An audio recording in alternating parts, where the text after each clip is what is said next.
availability of petrol by weekend.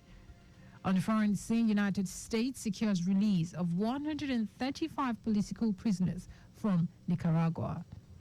And in sports, Super Eagles technical director expresses team's readiness ahead 2025 AFCON qualifiers against Benin Republic and Rwanda. Now the details. I'm Sarah Adesanya.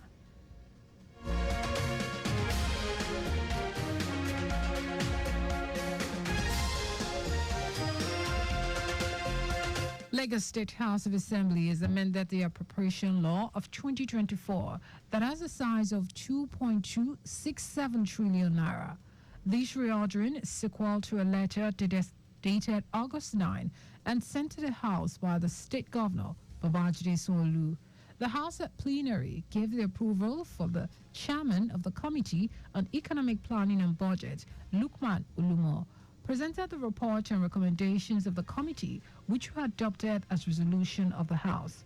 Though the total budget size remains the same, the recurrent expenditure was reduced from 952.43 billion naira in the original budget to 935.38 billion naira, while the capital expenditure was increased from 1.31 trillion naira to 1.33 trillion naira following the reordering. The Speaker, Mudashiru Obasa, directed the Clerk of the House, Olalekan Onofeko, to forward a clean copy of the bill to the Governor for its assent.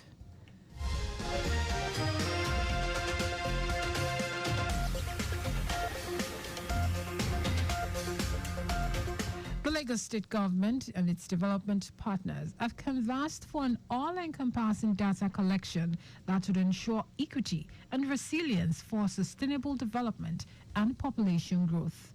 They made the call at a forum organized by the Lagos Bureau of Statistics under the aegis of Ministry of Economic Planning and Budget to mark the 2024 World Population Day with the theme Embracing the Power of Inclusive Data Towards a Resilient and Equitable Future for All. In his welcome address, Coordinating Director of the Ministry of Economic Planning and Budget, Emmanuel Olajide, said in a world where data drives decision-making, it is crucial that the state prioritizes inclusivity to ensure that everyone's voice is heard and valued.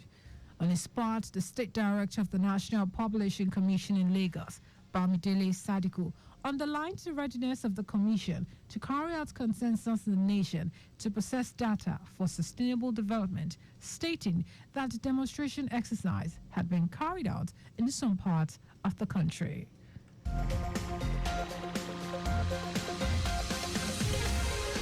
The police has condemned the practice of backdating firearms licenses by some individuals in the country.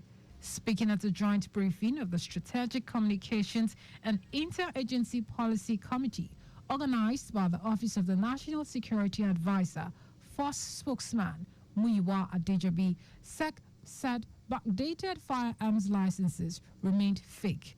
Adejobi warned that the use of firearms in the country presently is illegal, adding that it is punishable under the law to possess one. It will be recalled that the police had in August 2023 stopped the issuance of licenses for small arms due to the high rate of illegal arms proliferation in the country.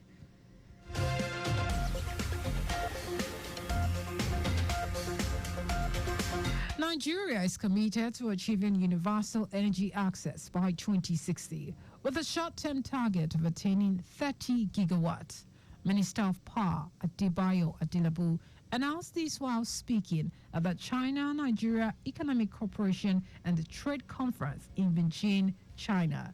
Adelabu emphasized that these targets present an opportunity for further partnership between the Chinese investment community and Nigeria to increase the penetration of cleaner and more sustainable energy solutions. He outlined measures put in place to achieve these targets, including streamlining legislative and policy processes, leveraging public and private funds, embracing technology and innovation, and fostering strategic partnerships.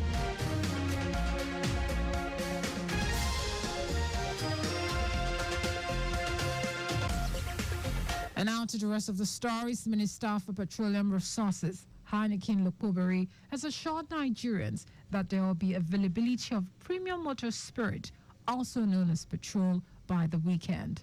He gave the assurance following a meeting with the Vice President, Kashim Shettima, the Managing Director and Chief Executive Officer of the Nigerian National Petroleum Company Limited, Mele Kyari, and the Executive Director of the Nigerian Midstream and Downstream Petroleum Regulatory Authority, Mungo Okoha, at the State House.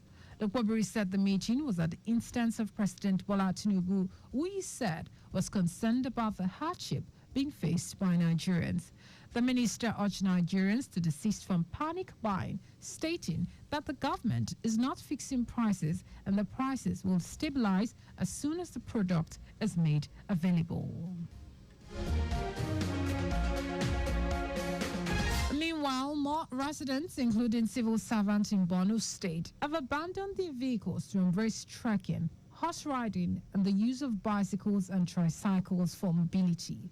Reports said few vehicles were observed on the roads and more pedestrians, including horse and bicycle riders, on the major roads.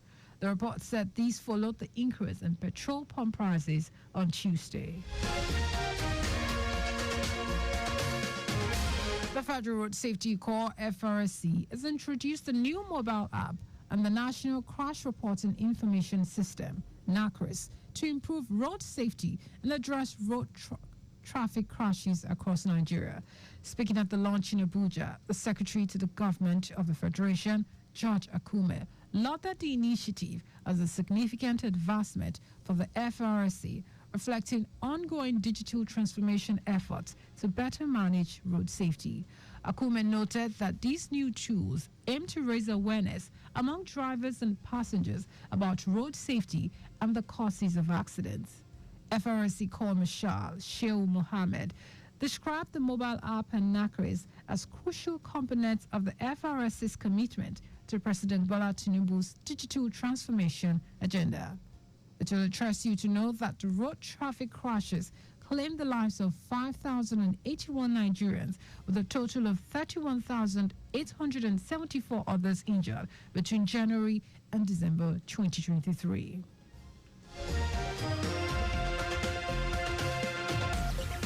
And in foreign news, the United States has secured the release of 135 political prisoners in Nicaragua on humanitarian grounds. Confirming this, the White House said they will go to Guatemala before seeking to lawfully remove the United States or other nations. The release follows months of negotiations between the U.S. and Nicaragua. Those released are all Nicaragua citizens and include members of a Christian evangelical organization, Catholic lay people, and students.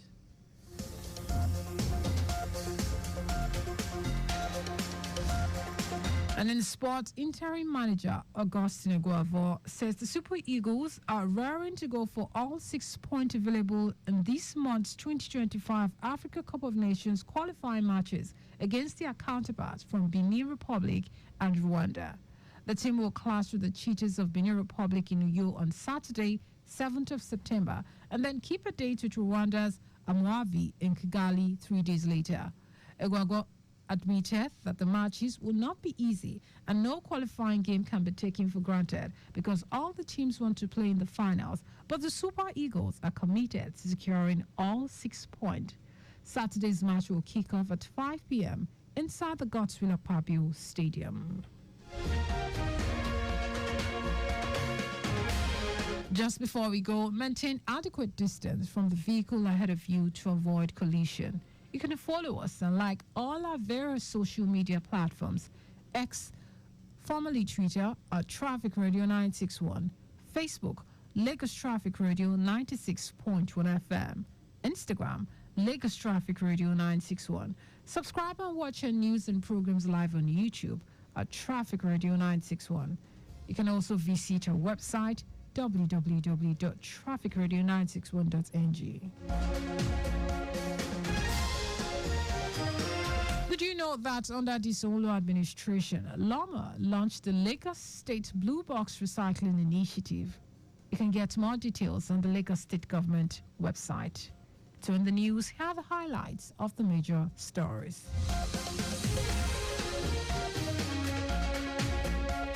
The Lagos State House of Assembly has amended the appropriation law of 2024 that has a size of 2.267 trillion naira. Minister of Petroleum Resources, Heineken Lokubiri, has assured Nigerians that there will be availability of premium motor spirit, also known as petrol, by the weekend. We also told you that the United States has secured the release of 135 political prisoners in Nicaragua on humanitarian grounds. And in sports, interim manager Augustine Iguavo said the Super Eagles are raring to go for all 6 points available in this month's 2025 Africa Cup of Nations qualifying matches against their counterparts from Benin Republic and Rwanda. For contact with the newsroom, send a message to info@trafficradio961.ng.